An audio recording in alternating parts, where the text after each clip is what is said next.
Welcome back to the Just As I Am podcast. It's your host, Nicole, and I know it's been a while, but I'm back, and I'm here to tell my favorite story, the greatest story.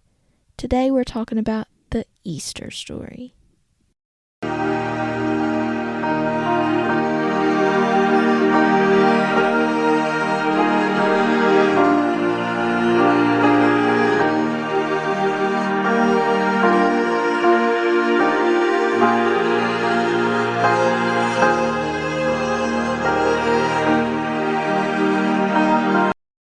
Now, I realized the Easter story was the day before this episode of the podcast got published. But you know what? Yesterday, I celebrated Easter, my favorite holiday, and I love this story so much. If I had to choose, Easter would be my favorite holiday. Yes, I love Easter more than Christmas. Now, I understand that you have to have Christmas to have Easter. You have to have the birth to have the crucifixion and the resurrection. But Easter means so much more to me, or I get so much more from it than I do the Christmas story. And really, it hasn't always been this way. I mean, I've grown up, and trust me, I feel like we've all, at least, well, all of us, grow up and we go out and we get our Easter outfits. Fellas, you get whatever you get, but ladies, you know what I'm talking about. We get the Easter dress, the perfect shoes, and we look good on Easter Sunday. And that was my visual of Easter for the longest, until I really don't know, it's probably been at least 4 or 5 years since Easter really struck a chord with me. Like, I loved Easter for, obviously more than the purpose, but for more than picking out the dress, but for the story and the message and the reasoning and all of that stuff. So I'm here and we're fixing to go over the Easter story. You can actually find the Easter story told in a few different places in the Bible. Some give some details and some give others. It just is what it is. I chose to pull my information from Matthew chapters 26 through 28. I am in the CSB version, I believe, so some of my things that I pulled might be different from your version, and that is totally okay, because it gives us a bigger glimpse and visual of the story, a better understanding. So chapter 27 starts off with Jesus telling the disciples that in 2 days he's going to be handed over to be crucified. During this time, all of the priests are coming together and they're trying to plan when, how, where, blah, blah, blah, how they should get Jesus and kill him, but they didn't want people to start rioting because of that. They didn't want a big commotion. They just wanted to do it, get it done, have their way. And at this time, Jesus and the disciples are planning to eat for Passover. So once they have, made all their plans and they've eaten for Passover and Passover is over, Jesus is sitting there laid back, and he just casually simply says, one of you is going to betray me. How delightful. And this made all of them super distressed and probably uncomfortable. And all of them said, surely not I. Well, then Jesus eats with all of his disciples, right? the infamous feast, the Last Supper. Okay? This is where we're at. So Jesus is eating with all of the disciples. And he gives them bread, that's his body, and then he gives them the wine, saying, "This is my blood." Then they sang together, they sang some hymns, and then they went to the Mount of Olives, right? So Jesus tells the disciples that all of them will fall away because of him, but he will go ahead to Galilee. So basically, this is talking about, if you read it, it says something along, Jesus says, talking about how he's the shepherd and we're the sheep. Well, all the sheep run away from the shepherd. So Peter tells Jesus that he would never, ever do it, right? Well, Jesus responds and tells Peter, "Tonight, before the rooster crows, you will deny me 3 times." I mean, I love the specifics. Like, how many times he's going to do it and what's going to happen when he does it. Somebody tell me why a rooster, perhaps, was the animal of choice. I mean, maybe I can do some research on that. But if you have the information, send it my way. So, after this, they all went to a place called Gethsemane, right? And Jesus told them to wait while he goes off to pray. Simple, right? Wait for me. Jesus told them he was grieved and to stay awake while he was gone. Simple task. One would think, right? I mean, give him a hug. Let him go pray. Let him take care of his business. Stay awake. But when he returned, they were fast asleep. And I'm sure, as any of us would, Jesus says, "Could you not stay awake for 1 hour?" Jesus went and returned to them sleeping twice. 2 times, guys, they fell asleep. That was rude. So the 3rd time, Jesus came back and he told them to get up because the betrayer is near. Right then, Judas, he arrived with a mob and the chief priest. Judas, the one that sold Jesus out for 30 pieces of silver. And Judas had told them behind the scenes, pulled him aside, whatever, and he said, "The one that I kiss, he is Jesus. That's the one you are wanting to arrest." So then he went and he greeted Jesus and he kissed him. And I'll have to say, we hope on the cheek. I was talking about this with a 4th grader and he gave me the oddest look when I said that. We're just going to hope for the best here, okay? Anyways, so then they arrested Jesus, right? And then one of the disciples cut off the priest's servant's ear. Okay? So, I mean, anger issues, I guess. I understand, but he's not even doing anything, I guess. But Jesus then talks to the mob and he says, "You've come to me. You've come to get me like I'm a criminal. Like, what's up with that?" And he heals the man, right? Puts his ear back on. All is well. He can hear this, that, these, and those. So all of the disciples ran away at this point. They, Usain, bolted out of there, okay? Like exactly how Jesus had said a little bit earlier, right? So all of these people were looking for anything they could find on Jesus. But you know what? They couldn't find anything. So they started to dig to find false information to condemn Jesus with.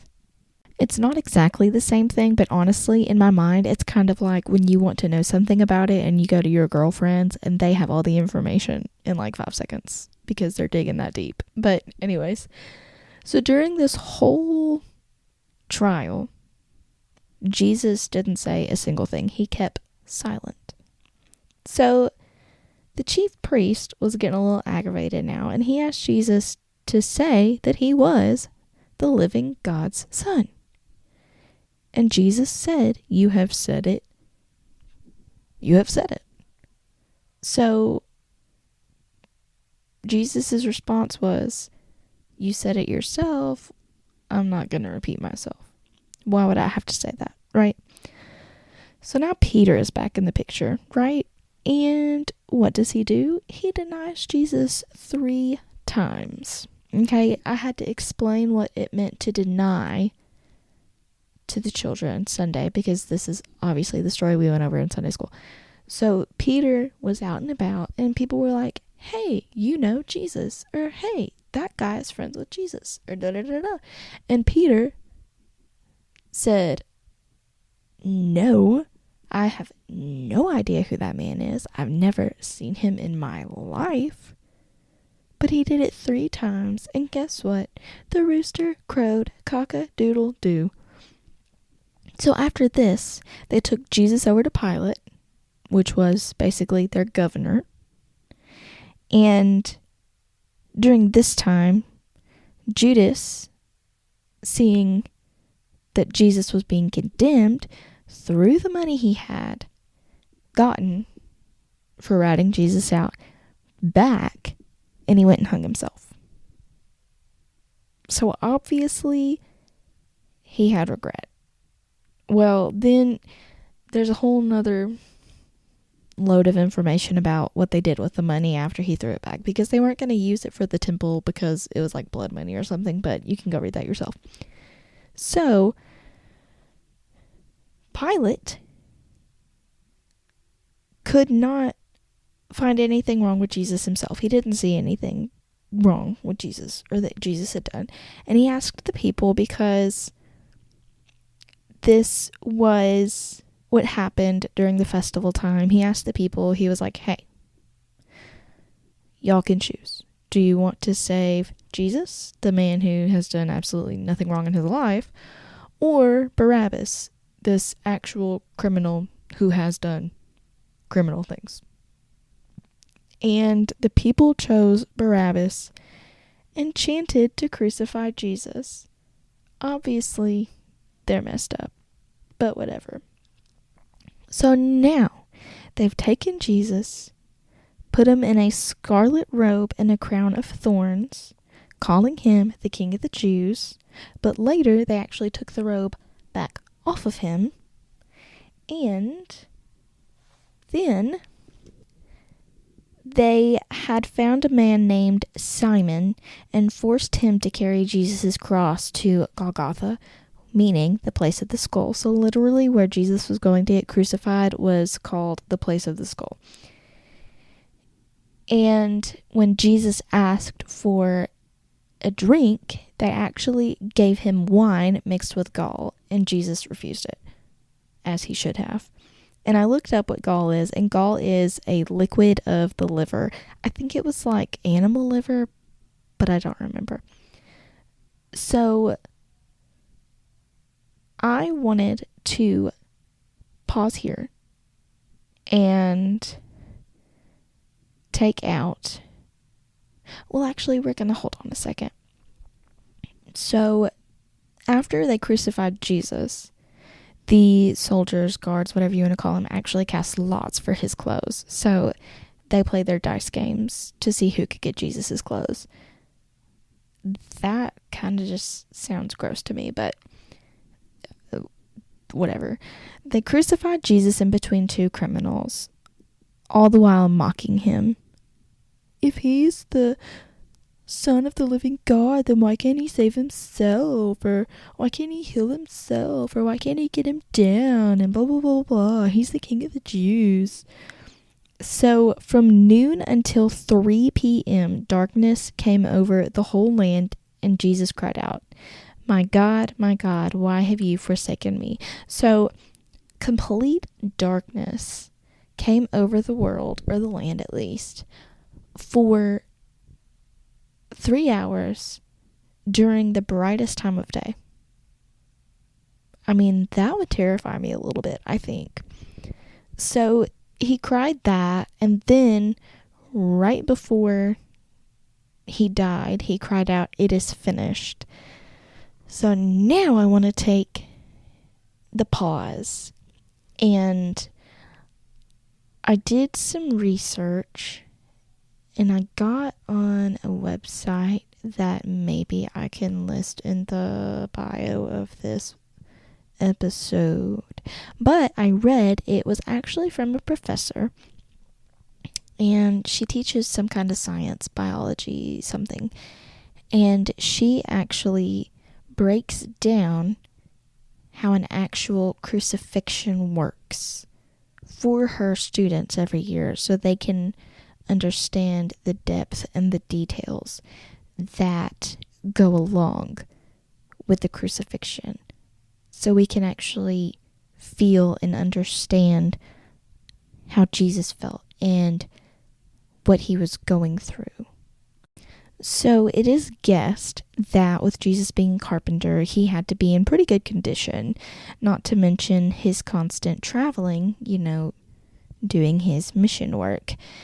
And it is noted that when Jesus prayed in the garden, he sweat drops of blood. This is a medical condition due to high anxiety and anguish. Because of this, it made his skin a bit thinner and tender, so we're already on a bad foot here. Then we add Jesus getting mocked and beaten and walking 2.5 miles without sleep. So this is not to mention the brutality of the flogging that he had before all of this, which lowered his blood pressure and put him into shock. So I read when they talked about flogging, they whipped him, but it wasn't just like one leather strap. It was multiple leather straps that might have had stones or bones or something embedded in them, and it was multiple straps.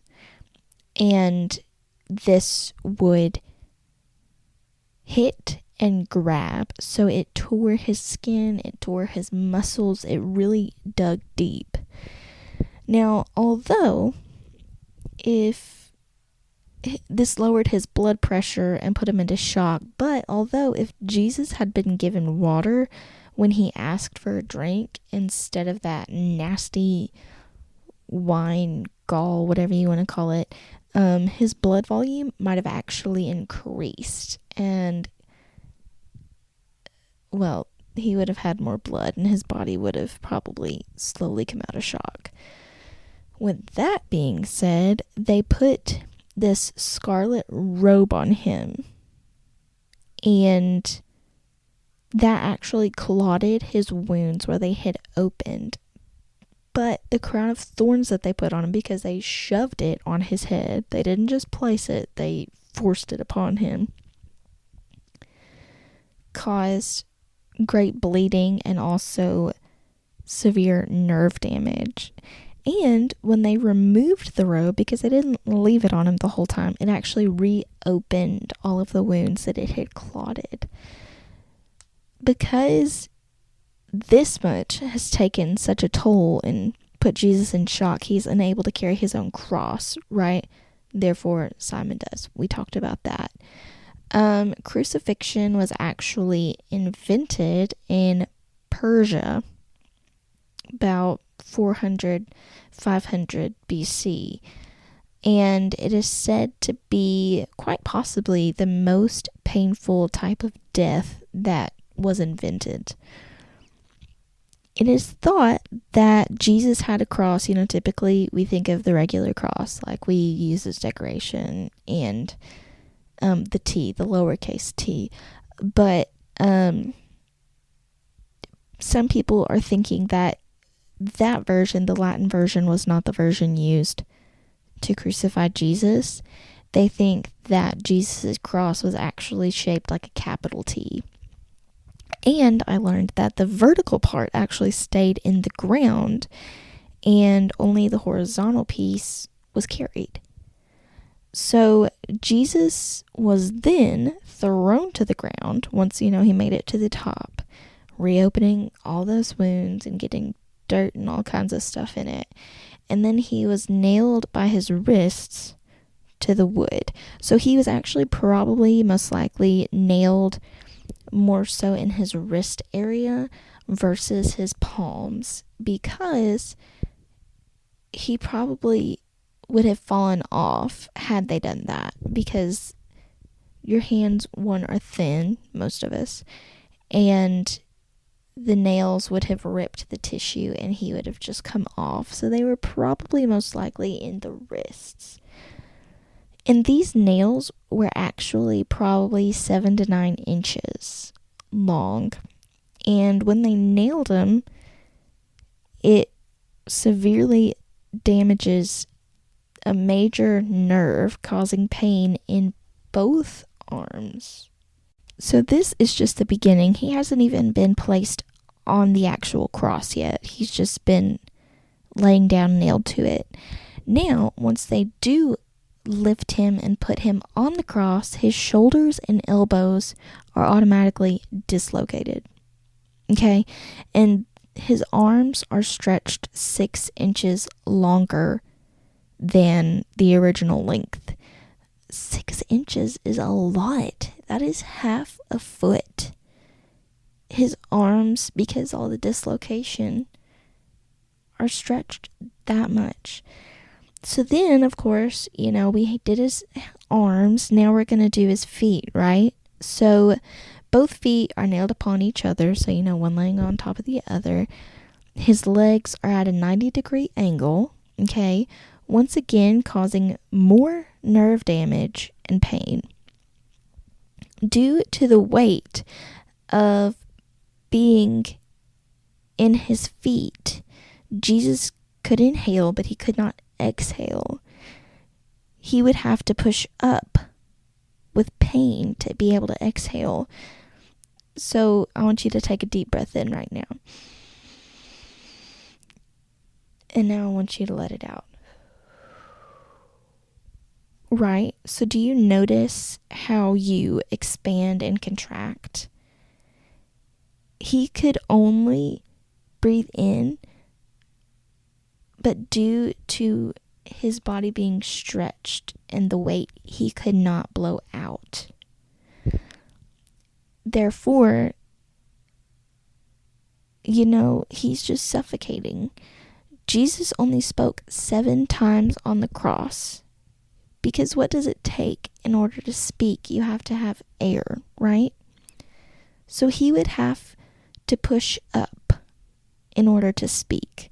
So Jesus is suffocating. His heart is beating faster and everything is filling up with fluid, okay? And don't forget that he's already dehydrated.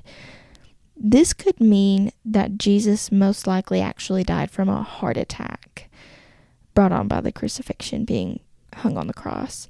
So then, because the other two were still alive while Jesus had already passed, the other two had their legs broken, so they would suffocate. But since Jesus had already died, they pierced his side, and due to the blood and the fluid and liquid buildup, they actually said that blood and water ran out. So now we're back to the story. He cried out, "It is finished." And when he did that, an earthquake, a great earthquake, came and shook the earth, and many were there. So we have both Marys, his mother Mary, Mary Magdalene, and then we have James and Joseph. Okay?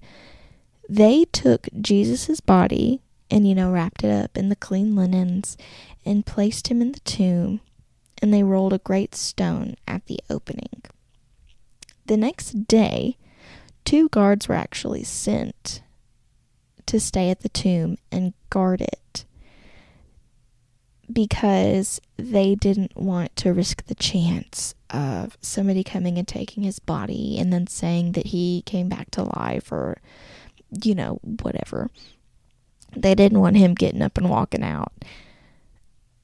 And so after the Sabbath, both Marys, Mary and Mary Magdalene, went to view the tomb. And once again, while they're on their way to go, take care of Jesus' body once again, to go see him, there was another large earthquake.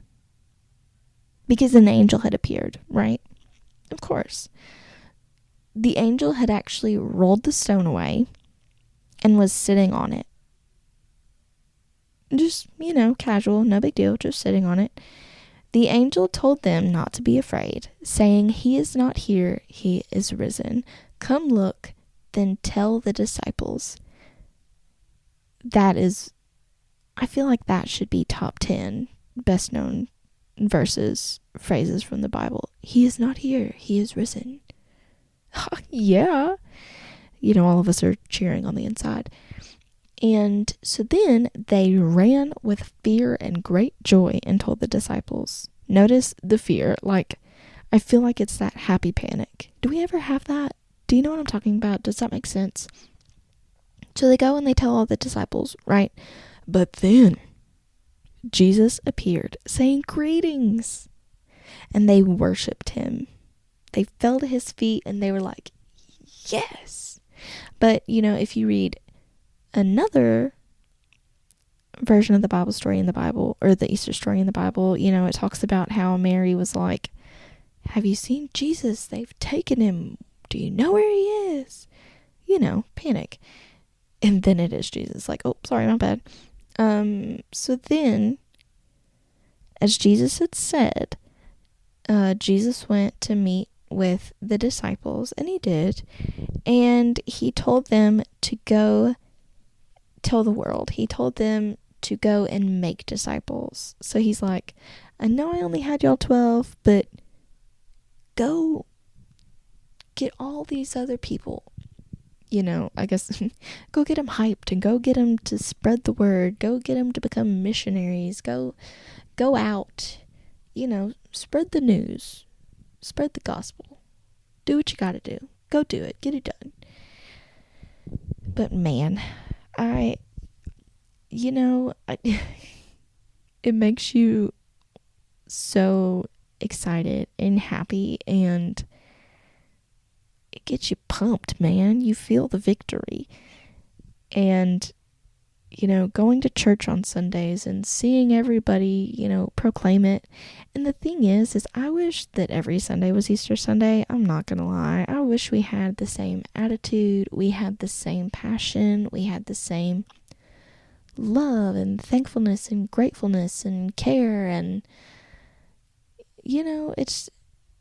Easter is just my favorite time.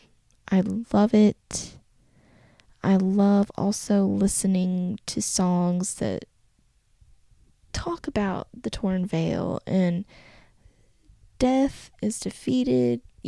Death itself died and the victory is ours. And, we get to go to heaven one day and live the rest of eternity out with Jesus.